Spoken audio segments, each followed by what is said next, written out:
Anunciado al inicio del espacio, vamos a platicar con Marco Valerio, secretario del Trabajo en Jalisco, que ya nos acompaña aquí en cabina. ¿Qué tal? Bienvenido, buenos días. Buenos días, Pati, buenos días al auditorio. Gracias por la oportunidad. Gracias, para platicar sobre esta norma 035 que entró en vigor la semana pasada y platicábamos aquí que nos parecía nueva, pero no, está desde el año pasado, ¿verdad? Me comentaba.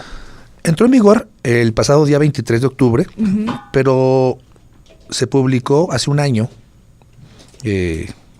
Obviamente, en nuestra tarea y nuestra labor de poder dar a conocer a los empleadores las normas oficiales mexicanas sobre las cuales tienen que cumplir, nos hemos dado la tarea de establecer qué sí es y qué no es, porque hay muchos mitos sobre esta norma oficial mexicana. También hay desconocimiento en el entendido de que pareciera una norma oficial que trae demasiadas cargas al empleador, y no es así. Es una norma oficial que tiene obligación gradual. ¿A qué me refiero con esto? Todas las fuentes de empleo que tengan de 1 a 15 empleados solamente tienen que plantear un esquema preventivo de riesgos psicosociales. De 1 a 15, o sea, los que tienen...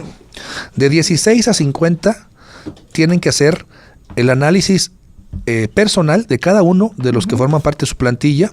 En esta norma oficial mexicana tiene anexos y ahí vienen los cuestionarios. Okay. Es aplicarlos y hacer la validación y después de haber hecho ese planteamiento, hacer una planeación y un diagnóstico de qué sucede al interior de su plantilla laboral y de su fuente de empleo. Es muy fácil establecer si hay o no problemas, riesgos psicosociales. Y en esa dinámica poder aumentar esquemas preventivos primordialmente. Y ya de 51 en adelante no solamente es desahogar estos cuestionarios que vienen como anexos de la norma oficial mexicana, sino también plantear diferentes cosas, es decir, inclusive esquemas para aumentar el sentimiento de pertenencia de los empleados a la fuente de empleo. ¿Qué tiene como fondo esta norma oficial mexicana? Realmente es valorar lo más importante que tiene una fuente de empleo, que es el capital humano. Es entender que todo mundo tenemos la posibilidad de tener riesgos psicosociales y a lo mejor también hay circunstancias que parecieran que son riesgos psicosociales y no lo son. En el cuestionario, ya en la segunda etapa, vienen inclusive valoraciones de alguna adicción o en su casa algún problema de índole personal en casa o con la pareja, etcétera. Y esa dinámica nos ayuda a entender que las áreas de reclutamiento de recursos humanos dejarán de ser precisamente eso, solamente áreas de reclutamiento y de administración de personal, sino también de entender que hay que valorar al ser humano como persona. Eso es importante porque nos enfocamos en el entorno, porque no lo dijimos al inicio, pero la norma es justamente eso, ¿no? Que ve por el bienestar, la calidad de vida, que el estrés de los empleados. Es conocida como la norma oficial mexicana para evitar el estrés. Okay. Realmente habla de riesgos psicosociales. No todos los riesgos psicosociales generan estrés. Es una palabra que está muy de moda hace un buen tiempo en nuestra vida diaria, el estrés. Hay gente que presume tener estrés por no tener la correcta movilidad a su trabajo, o en esta norma oficial mexicana lo que se analiza es si se considera que hay una sobrecarga de trabajo, si considera que al interior hay otras personas que trabajan menos que el que se le encuesta, si hay un trabajo en equipo, si el liderazgo o su líder superior jerárquico tiene una relación sana, si hay un acoso laboral. Eso le voy a preguntar, ¿también incluye este tema acoso laboral o sexual dentro de la Sí. Todo esto todo, lo abarca. Todo. Es muy completo los anexos que tienen, pero insisto, lejos de existir estos mitos de una obligatoriedad de tener ya en las empresas un área o un psicólogo, es mentira.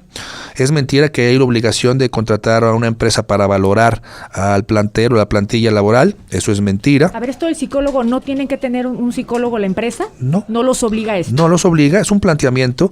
Sí obliga, cuando se identifica un riesgo psicosocial, por supuesto, remitir a los profesionales en el auxilio y en el asesoramiento.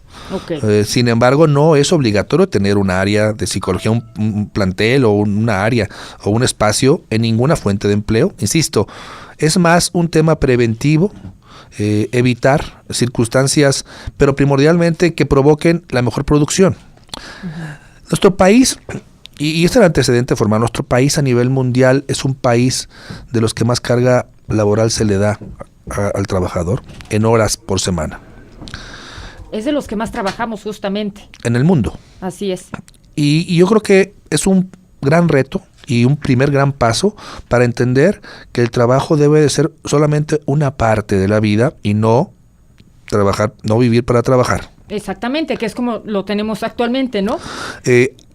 Yo lo he hecho en muchas ocasiones. La reforma laboral, falta analizar cosas importantes. Falta analizar si la jornada laboral es correcta, la de 8 horas, si los días laborables son lo suficientes o hay que destinar otros días de descanso.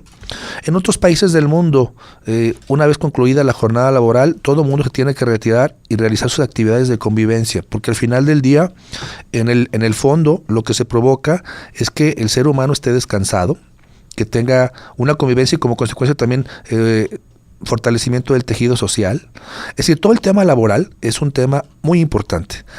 Obviamente, desde que se hizo la negociación del Tratado de Libre Comercio anterior, hoy TEMEC, uno de los puntos era además del salario mínimo, además de la reforma laboral, además de los tribunales en materia laboral, además de inmiscuir al trabajo formal a las trabajadoras domésticas, en fin, muchos temas que se han venido en cascada en materia laboral en este sexenio, pero yo creo que esta norma oficial mexicana, en el cumplimiento gradual, en Jalisco, yo se lo he dicho a los empleadores, en Jalisco no va a haber por ningún motivo un acoso de la autoridad al cumplimiento, lo que queremos es que se cumpla, porque al final del día entendemos que si se cumple espontáneamente, cada una de las fuentes de empleo tendrá mejores condiciones y mayor productividad. Así es. Así lo he platicado con Coparmex, con CCIJ, y con mismo Cámara Nacional de Comercio, con la Canaco. Entonces, estamos en esa dinámica, queremos capacitar, invitamos a cualquier empleador que pueda... ¿Ya nos han buscado ustedes las empresas? Sí, nosotros ya llevamos un buen número de empresas capacitadas en sus áreas de recursos humanos, seguimos aperturados a ello, queremos ser muy responsables. Jalisco quiere seguir marcando la pauta en la generación de empleo. Prácticamente este año nos ha dado la oportunidad de ser el número 1, a pesar de ser un año prácticamente en ceros en crecimiento económico, macroeconómico, como país. Jalisco está generando una circunstancia, hay una gran comunicación con los empleadores, con las cúpulas empresariales, hay una gran comunicación con las centrales obreras, para también no desinformar al trabajador. Esta norma oficial mexicana, la 035, no es la herramienta sobre el cual se puede demandar los daños provocados por el estrés laboral. No lo es. Esta norma oficial mexicana solamente establece métodos preventivos para eficientar al interior de la fuente de empleo las mejores condiciones. Hacer las mejores condiciones al interior de la fuente de empleo. Habrá otros medios y otras circunstancias sobre los cuales el trabajador lo puede hacer. Hace mucho existen. No había una norma oficial mexicana que estableciera un protocolo. No aplica para eso. No lo es. ¿En qué casos? Porque sabemos que hay las sanciones, ¿verdad? Económicas y muy altas, el tope. ¿En qué casos aplicaría? ¿O en qué casos una empresa sería acreedora a esta multa? La ley establece, la Ley Federal del Trabajo y por supuesto los reglamentos de seguridad en el trabajo, establecen que cuando no se respeta y no se aplica correctamente una norma oficial mexicana, las sanciones oscilan entre 22,500 pesos y 500,000. Hay que valorar las circunstancias muy particulares de quién es el infractor.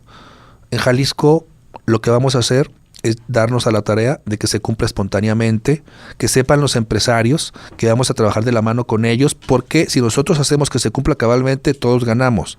Gana el empleador, gana el empleado y por supuesto el gobierno, pero además vamos a hacer de verdad una fuente de empleo eficiente en su producción, sea un servicio o un producto. Entonces, precisamente nos importaba mucho dar a conocer las generalidades.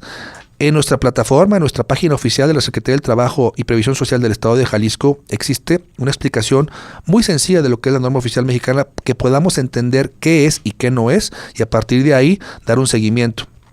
También tenemos abierto nuestras capacitaciones para cualquier empleador pueda acudir con nosotros y explicarle en qué consiste el cumplimiento. Ahí ingresan y van a poder acercarse con ustedes. Sí, nosotros les damos un calendario de fecha donde pudieran estar capacitándolos y en esa dinámica poder avanzar. Bien, ahora, una vez que se aplican las encuestas y que ellos detectaron pues, ciertos factores que incomodan al trabajador o que les generan estrés, como comentábamos, se tomarán las acciones, o sea, la empresa tiene que ver qué hace con esto. Es correcto, tiene que hacer un planteamiento y en conjunto con nosotros, primordialmente ahorita con la Secretaría del Trabajo Federal, dar un seguimiento al cumplimiento formal de los métodos preventivos. En esencia es trabajo en equipo, si el lugar es limpio, si el lugar es higiénico, si hay una buena respiración, si entra la luz, si se sienten cómodos al momento de desarrollar su actividad, si no se sienten que existe una sobrecarga, si hay un trabajo de dirección sano, y respeto a la persona, horarios, etcétera, etcétera. Son cuestionamientos muy fáciles que nomás se contestan sí o no. En ocasiones hay algunas formas, hay algunas partes que sí se pueden, se contestan siempre, nunca, casi siempre, casi nunca.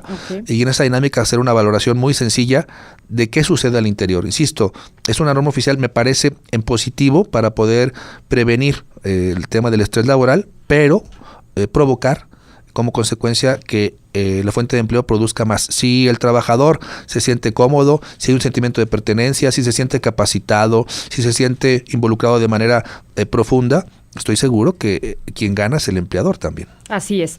Preguntarle, ahorita que estamos hablando de empleo y de los indicadores que nos señalaba, ayer la Acción Ciudadana frente a la pobreza, como usted sabe, presentó cifras sobre el trabajo digno en México, ¿no? Donde decía, bueno, es que para salir de la pobreza no es suficiente trabajar en México, por supuesto, ¿no? Y nada más aquí, enfocándonos a los datos de Jalisco, decía, por ejemplo, de desempleo, que hay casi 350,000 personas o que no están conformes con las condiciones de trabajo, que no tienen seguridad social, 991,000. ¿Qué decir de estos indicadores que, si bien, como señalaba, hemos ido avanzando a pesar del contexto en la economía, pues vemos, ¿no? Ahí los datos de cómo están las condiciones en Jalisco. Yo leí, me permití leerlo hoy. Me parece que no es muy claro en el método como lo realizan. Me parece irresponsable plantearlo de esa manera. Te los digo honestamente. Jalisco es el estado que más recauda en materia de cuotas obrero-patronales. Hay empresarios responsables, son prácticamente 1,800,000, un poquito más de 800,000, quienes cotizan en el Seguro Social. Si bien es cierto, históricamente el país ha tenido una sobrecarga, no es cierto también, hay que valorar el tema del autoempleo. Eso no se valora, creo, en la encuesta. También es cierto, habla de inclusive datos de que 9 de cada 10 están fuera de un sindicato. Sí. No acudieron a nosotros somos los que tenemos los padrones. Entonces, ¿no los consultaron? No. Entonces, por eso insisto, el método me parece, lo respeto en cuanto a una circunstancia como una mera expresión. No creo que esté valorado y fundamentado en esquemas de métodos reales. Es decir, si nosotros no fuimos consultados como tal, donde nosotros tenemos el verdadero padrón de los sindicalizados en este estado, pues bueno, habría que ver cuál fue la forma en cómo ellos identificaron esa dinámica. Viene la implementación de la reforma laboral, prácticamente en el 2020 inicia a tambor batiente en todo el país. Hay cosas que ya iniciaron en el 2019, después del 1 de mayo, pero 2020 es el año importante. Yo creo que precisamente estas encuestas no le abonan al esquema formal. Hay que fortalecer las instituciones, hay que establecer los métodos con los cuales uno puede decir, sin duda alguna, hay subregistros en materia del seguro social en todo el país. Yo creo que Jalisco, precisamente en razón de ser el que más recauda, pues es donde menos subregistros existen. Hay que entender también que hay gente que en su autoempleo no genera la circunstancia de registro ante el Seguro Social. Claro, las condiciones de un empleo formal, ¿no? Entonces, yo creo que primordialmente, antes de señalar ese esquema, hay que valorar por qué en el pasado hay muchas deudas con la gente, sin duda. Lo he manifestado de manera muy particular. Sobre todo el salario, que están inconformes, no les alcanza, vaya. Este país está en deuda con los trabajadores. Y la forma más fehaciente de hacerlo y la prueba más dura es establecer que la gente que está pensionada, a pesar de haber destinado durante muchos años una actividad económica, hoy ese dinero no les alcanza. ¿Eso qué quiere decir? Dos cosas. No estaba correctamente el tema del salario, o en su caso había un subregistro, en su caso ni siquiera estaban registrados y como consecuencia destinaron. Sin duda alguna, tenemos que trabajar de la mano autoridades en materia del trabajo, autoridades en materia de seguridad social, con las cúpulas empresariales y buscar que exista un cumplimiento real de ese esquema. Todos ganamos ahí, instituciones. El gobernador en Jalisco hace apenas unos días presentó una iniciativa para el tema del agro en Jalisco, y un capítulo muy importante es precisamente dar la justicia laboral a quien trabaja en el campo de Jalisco. Nos permitimos participar de una manera para buscar precisamente esta justicia en el campo. Jalisco debe de tener aproximadamente 310,000 jornaleros. Ahí precisamente hay empresas muy serias. ¿Ya se tiene un registro total de las personas que trabajan en el campo? Es un padrón provisional. Precisamente 2020 en su primer semestre estará teniendo como prueba ese esquema. 310,000 jornaleros no es fácil. Hay jornaleros que solamente se establecen por un periodo en nuestro estado y después acuden a otros estados a generar otras actividades. No es fácil darle seguimiento. Hemos estado inclusive involucrándonos con organismos internacionales como la OIT para poder plantear una ruta de trabajo. Nuestro proyecto, como inquietud y como esquema, prácticamente estamos a nada de ser premiados con $8 millones en dar un seguimiento en este esquema como estado. Hay muchos retos que tiene este país en materia laboral, pero, insisto, dar datos que parecieran tan alarmantes y tan preocupantes para muchas circunstancias, me parece que no es sano, máximo cuando no se establece una fórmula y un método de cómo se obtuvo esa información. Yo creo que hay que admitir que faltan muchas cosas, que hay muchos retos, pero que no podemos aislarnos. Nadie está aislado de una responsabilidad en este esquema: gobierno, trabajador, empleados, empleadores, academia. Es la única forma de poder salir adelante. Bueno, pues ahí está. Muchísimas gracias, Marco Valerio, por venir a cabina a explicarnos la norma 035 y bueno, pues ya conocer la opinión sobre este estudio que sí trae cifras alarmantes y decimos, bueno, pues así está la situación, pero bueno, nos dice que no los consultaron, claro, ya veremos con ellos el método que se utilizó. Muchas gracias, buen día a todos, gracias por la oportunidad. Gracias, es Marco Valerio Pérez, secretario del Trabajo en Jalisco, son las 9:50.